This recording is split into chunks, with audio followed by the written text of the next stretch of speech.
Hello everyone and welcome back to the Bantamweight Boxing YouTube channel with me, Michael Waite. We are talking about Canelo versus Triple G. Obviously the fight happened last night.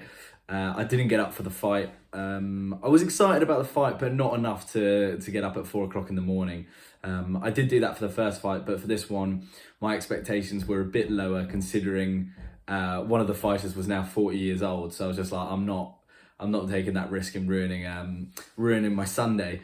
And to be honest, I'm quite glad I didn't. I watched the fight this morning. I thought it was a decent fight, but nothing special. And if you were expecting something special, I think you'd been fooled by the kind of DAZN advertising and propaganda. I think I knew it was always going to be a competitive fight. Two very good professionals.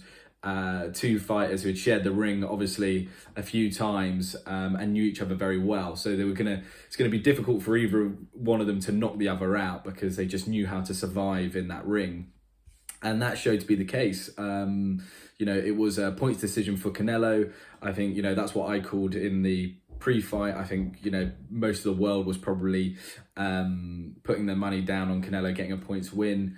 I thought as I said, I thought it was a decent fight. Canelo was pretty dominant from the get-go. He was kind of instigating most of the fight, kind of bringing the action to Triple G.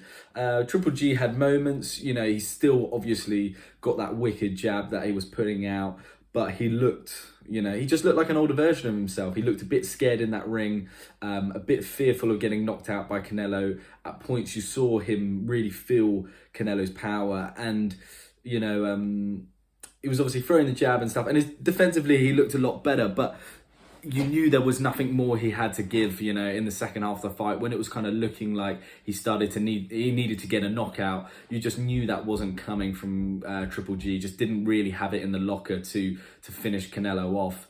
Canelo was very dominant for, I'd say, the majority of the fight. I don't think Canelo looked particularly great. I think he looked good, but not one of those wow performances where I'm like, he's going to go on and do something amazing in his next fight. I think he looked good, but didn't amaze me. I thought the pace of the fight was quite slow, dictated by Canelo. Canelo seemed to fight in kind of spurts. Triple G was always pumping that jab, but it was always Canelo really doing the work. And every round there'd be a little bit of a burst of, combination ending in quite a strong hook. The hook might not have landed clean, but it was always on Golovkin's arm, just letting him know he was there and just kind of overall bullying Golovkin, which is something you haven't seen in Golovkin's career, and a sign that it's time for him to, definitely hang up the gloves or not be in there with the biggest fighters. I'd say the fight was quite underwhelming. It kind of went how everyone was expecting it to go, and it was only really in the later rounds we saw Golovkin kind of rally. I think it was the 9th round or so. He had a bit of a flurry of punches on Canelo, and also Canelo seemed to tire from about the 9th round or so.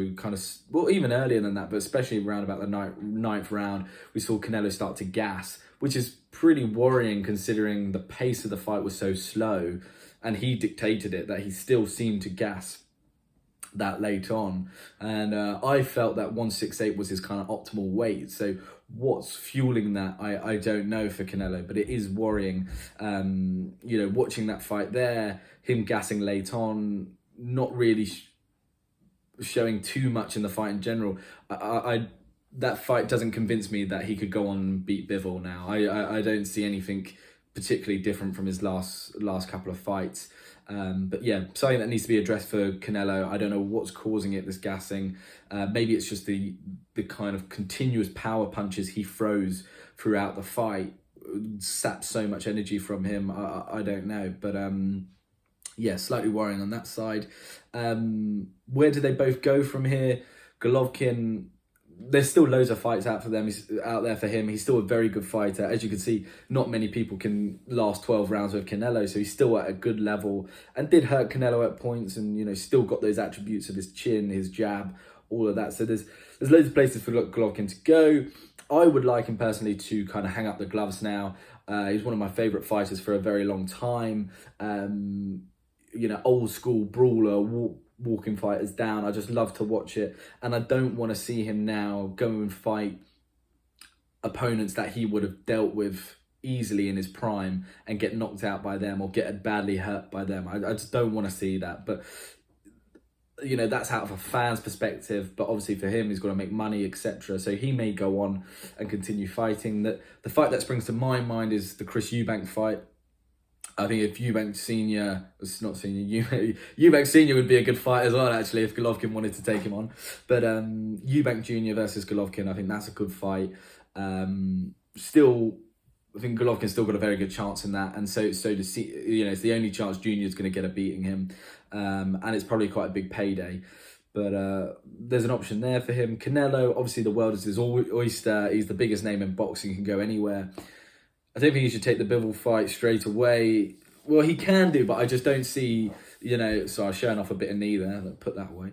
I don't think he beats Bivol if they fight again anytime soon. He's also said, Canelo, that he doesn't want to fight other Mexican fighters like Benavidez and the guy that Bivol's about to fight. I can't remember his name, which is a strange one because that does cut off quite a few fighters he could take on. But yeah, there's still plenty of fights out there for him. You know, it's a good victory for him. How do I rate the trilogy overall?